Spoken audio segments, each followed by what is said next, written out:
Hi guys, welcome back to my sewing room. I hope you're doing good. I'm good myself. Today I'm going to make a skirt. So I'll divide this video into two sections where the first part of the video will be pattern drafting and the second part will be where I'm sewing the skirt. I hope you like the video. Enjoy.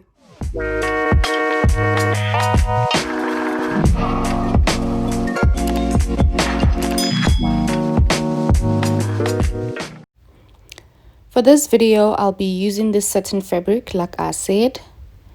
The brown thread that matches the color of the satin, measuring tape, and elastic band. For pattern making, I'm going to use this permanent marker, a pen, and a ruler.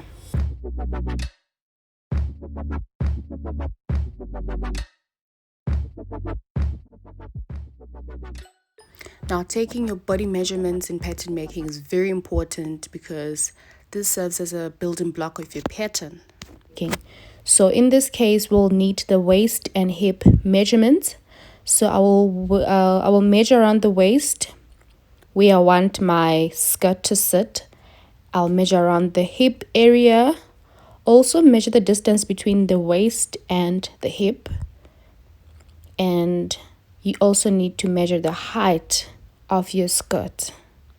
So when all that process is done, you will now just record your body measurements on a piece of paper so you don't forget when you're now doing the pattern. All right, so I will divide my waist and hip measurements by 4 and get the figure, and just add the seam allowance of 1.5 or centimeter, but in this case I'll just do 1.5 for the waist and the hip. All the others remain the same. You don't touch nothing.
forget to watch part 2 of this video. I love you guys.